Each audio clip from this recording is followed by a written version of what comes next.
చేసుకుంటారులే sir. అది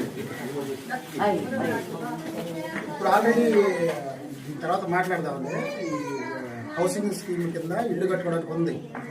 అందులో ఇప్పుడు మన వాళ్ళకి హరిజనులకి గిరిజనులకి అంటే ఇంత సబ్సిడీలు కూడా ఉంటాయి ఈజీగా.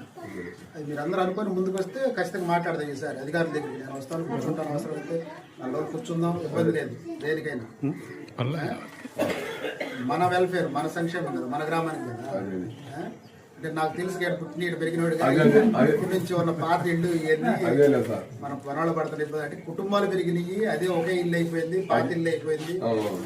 ఇప్పుడు స్థలాలు లేవు ఇల్లు కట్టుకోవడానికి, అందులోనే ఉంటాం. ఇవన్నీ ఉన్నాయి కదా, బాధలు తెలుసు.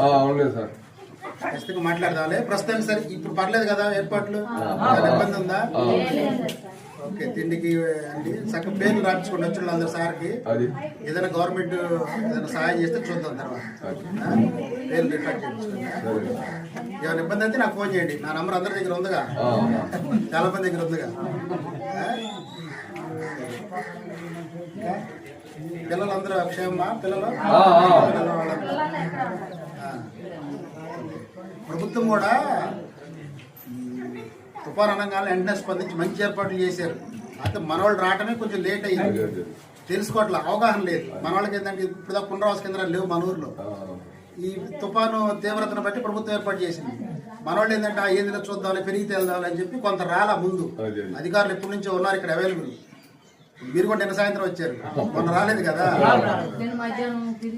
ఎప్పుడైనా ప్రభుత్వాలు మన కోసం ఇచ్చే ఫెసిలిటీస్ ని, సౌకర్యాలను ఉపయోగించుకోవాలి. అప్పుడు ప్రభుత్వం కూడా ఇంకా ఎక్కువ చేసింది సౌకర్యాలు, మైకులు అన్ని చేసేది. ప్రభుత్వం తరఫున ఎలాంటి కొరత లేదు. మీకు భోజనాలు ఏర్పాటు మొత్తం చేస్తారు. ఏమైనా ఇబ్బంది ఉంటే నాకు కాల్ చేయండి, అధికారులతో మాట్లాడితే నేను వస్తాను, చేస్తాను. ఓకే.